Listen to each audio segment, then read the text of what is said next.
Hello and welcome to my channel. मैं रोहित यार स्वागत करता हूँ मेरे इस यूट्यूब चैनल रोहित की कक्षा में। तो जिस चीज़ का इंतज़ार था पूरे दोपहर तक मैंने इंतज़ार किया। सुबह में ही आपकी जेसीसीबी की साइट अपडेट हो गई थी, बट वर्किंग कंडीशन में था नहीं, पता नहीं क्यों। आज दो चीज़ें आने वाली थी। एक तो सबसे पहले नीट वाले काउंसलिंग में जिनका भी चॉइस फिलिंग 5 तारीख को कंप्लीट हुआ, ठीक है, उनका आज प्रोविजनल सीट अलॉटमेंट लिस्ट आने वाला था। और पहले तो लिस्ट आएगा, फिर उसके बाद उन लोगों को अपनी लेटर मिलेगी जिसके थ्रू वो लेके डायरेक्ट इंस्टीट्यूशंस में जाएंगे और अपना एडमिशन कंप्लीट करवाएंगे। बट दोपहर से वो चीज़ आई नहीं, अभी आई है लिस्ट, ठीक है। मैं आपको सबसे पहले लिस्ट दिखा देता हूँ, फिर मैं आपको टॉप टू बॉटम ये समझाऊंगा कि आप अलॉटमेंट लेटर कहाँ से डाउनलोड करिएगा।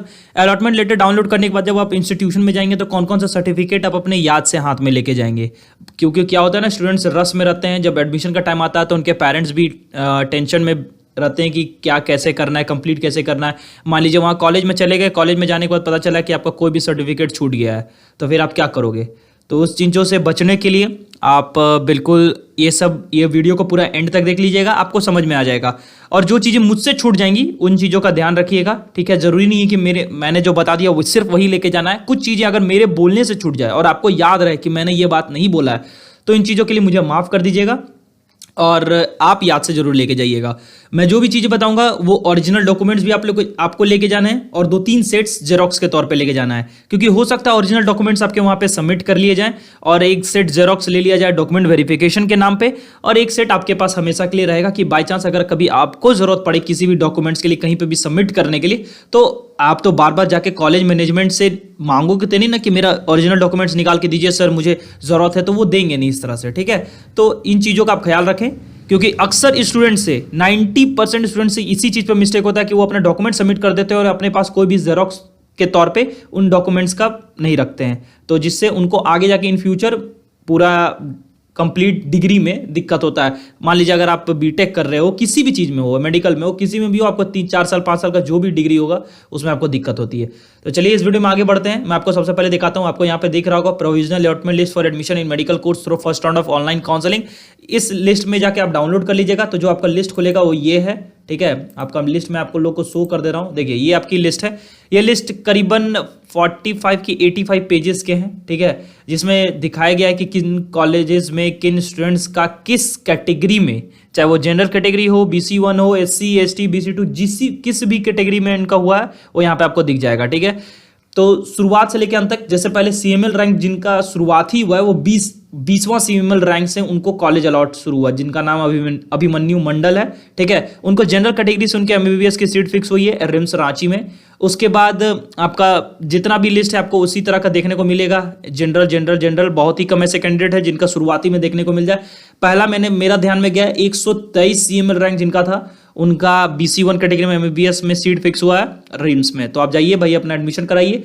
और मैं लास्ट कैंडिडेट तक भी दिखा देता हूं, आप अपना नाम अलॉटमेंट लिस्ट में देख लीजिएगा। और जिनका अलॉटमेंट लिस्ट में नाम नहीं आया है तो मीन्स उनका first round of online counselling में सीट अलॉट नहीं की गई है। और एक चीज और, बहुत सारे स्टूडेंट्स कंफ्यूज इस बात को लेकर होते हैं कि अगर किसी स्टूडेंट का कैटेगरी था और उनको कैटेगरी पे सीट नहीं मिली है, जनरल कैटेगरी से सीट मिली है, मीन्स आपको कैटेगरी के लिए आपके लिए सीट फुल हो गई थी, तभी आपको जनरल कैटेगरी में सीट दिया गया है, ठीक है।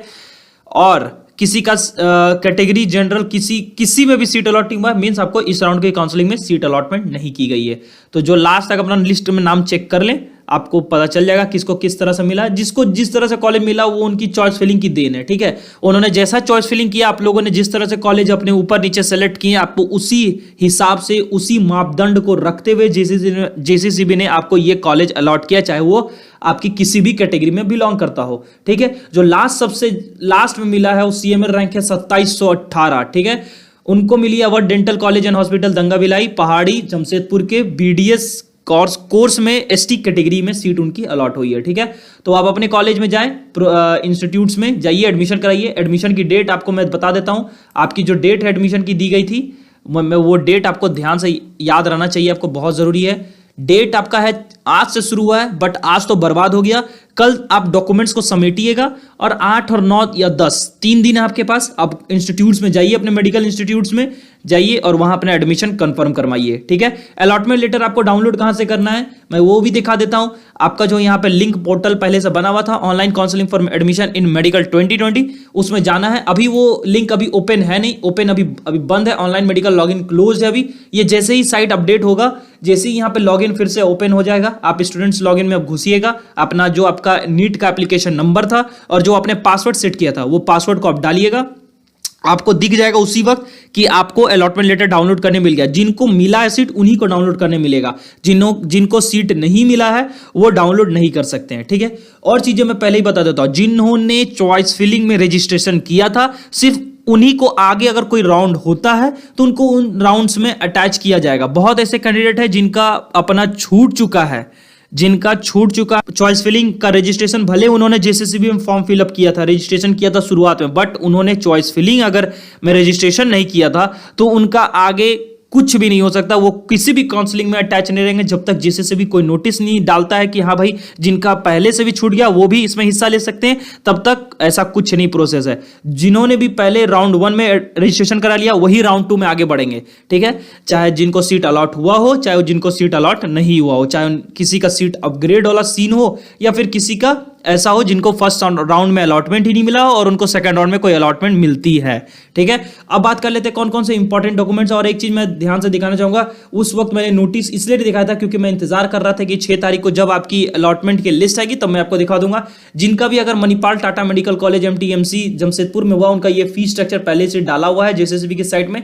ये फीस स्ट्रक्चर आप ध्यान से देख लीजिएगा, इसमें हॉस्टल मेस का भी डाला हुआ है, ठीक है, कि हॉस्टल में कितना देना है, मेस चार्ज कितना है आपका, और ये सब कुछ अच्छा से लिखा हुआ है कि अगर किसी का MBBS में हो रहा है तो फर्स्ट इंस्टॉलमेंट में फी कितना देना है आपको, फिर आपका रिफंडेबल कॉशन डिपॉजिट कितना है, ये सब डाला हुआ। और कोई रिजर्व कैटेगरी में आते हैं, UR में आते हैं तो उनका कितना फीस है, 25% स्कॉलरशिप, सब कुछ इसमें डिटेल में लिखा हुआ है। ये MTMC जमशेदपुर के कॉलेज के बारे में, ठीक है।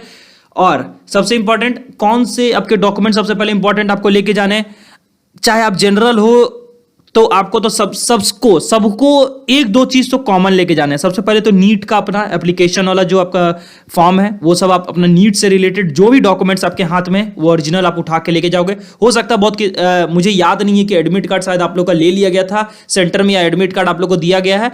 अगर आप लोग को नहीं होगा तो फिर आप कम से कम एप्लीकेशन फॉर्म तो जरूर लेके जाइएगा नीट से रिलेटेड। अपना 12th का 10th का ये सब चीजें डॉक्यूमेंट्स आप अपना याद से लेके जाइएगा। ट्रांसफर सर्टिफिकेट TC अपना जरूर लेके जाइएगा। स्कूल से जब आप लोग निकले होंगे या किसी ने कॉलेज से कंप्लीट किया होगा अपना 12th किसी भी बोर्ड से, अगर आपके पास है मार्कशीट, पासिंग सर्टिफिकेट, ये सब है 12th का, क्योंकि हो सकता है जैक बोर्ड में देता है कि नहीं देता मुझे याद नहीं, CBSE में तो जरूर मिलती है। तो अगर आपको पता है तो आपके पास है तो आप बिल्कुल लेके जाइए ओरिजिनल। ये सब मैं अभी ओरिजिनल बोल रहा हूँ, ठीक है, ये सब आप ओरिजिनल लेके जाइएगा। 10th 12th ये हो गया।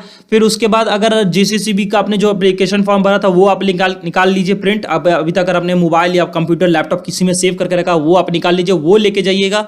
फिर अलॉटमेंट लेटर जो आप डाउनलोड करिएगा यहाँ से, जिस समय भी ये खुल जाए, अभी जब तक मैं वीडियो रिकॉर्ड कर रहा हूँ तब तक में तो ये ऑनलाइन मेडिकल लॉगिन क्लोज है। जिस समय ये खुल जाएगा, जब आप अपनी अलॉटमेंट लेटर डाउनलोड करिएगा तब ये भी अपने हाथ में साथ में लेके जाना है आपको। फिर अगर किसी आप कैटेगरी से बिलोंग करते हैं तो अपनी कैटेगरी की कास्ट सर्टिफिकेट लेके जाइएगा। याद से आप अपने झारखंड का रेसिडेंशियल जरूर लेके जाइएगा। अगर आपके पास परमानेंट रेसिडेंट ऑफ झारखंड है तो वो सर्टिफिकेट, या फिर अगर आप लोकल रेसिडेंट ऑफ झारखंड है वो सर्टिफिकेट। किसी कास्ट से बिलोंग करते हैं तो अपनी कास्ट सर्टिफिकेट। अगर आपको TFW या किसी इस तरह से सीट अलॉट हुई है EWS तो EWS की सर्टिफिकेट। अगर आपको TFW से सीट अलॉट हुई तो TFW वाली इनकम सर्टिफिकेट आप लेके जाइएगा। अगर किसी को PH कैटेगरी से सीट अलॉट हुई तो अपना PH कैटेगरी वाला सीट लेके जाइएगा। मींस अगर आपके पास जो भी सर्टिफिकेट है ना तो सब उठा के लेके चल जाइए। और साथ में ओरिजिनल लेके जा रहे हैं तो साथ में 2-3 जेरोक्स रखिएगा अपने पास। और अपना पासपोर्ट साइज फोटो कम से कम 8-10 ठो रखिएगा, ठीक है, कि हो सकता है 5-6-7 वो जमा वहां पे ले लें, बहुत सारा वेरिफिकेशन होता है हर जगह पे। तो उसके बाद हो सकता है कि आपके पास 1-2 फोटो भी तो बची रहनी चाहिए ताकि आपके इन फ्यूचर रेफरेंस में काम आ सके।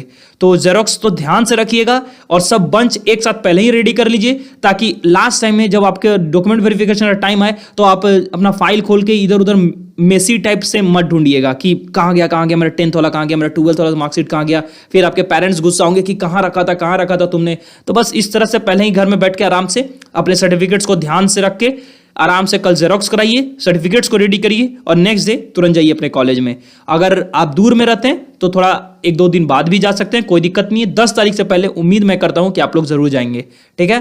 तो इस वीडियो में इतना ही है। इस वीडियो में मैंने हर चीज़ कवर कर दी। तब तक के लिए अगर कुछ भी लेटेस्ट अपडेट आती है तो मैं आपको ज़रूर बताऊंगा। तब तक के लिए आप अपना ख्याल रखें, सेफ रहें, सुरक्षित रहें। Thank you.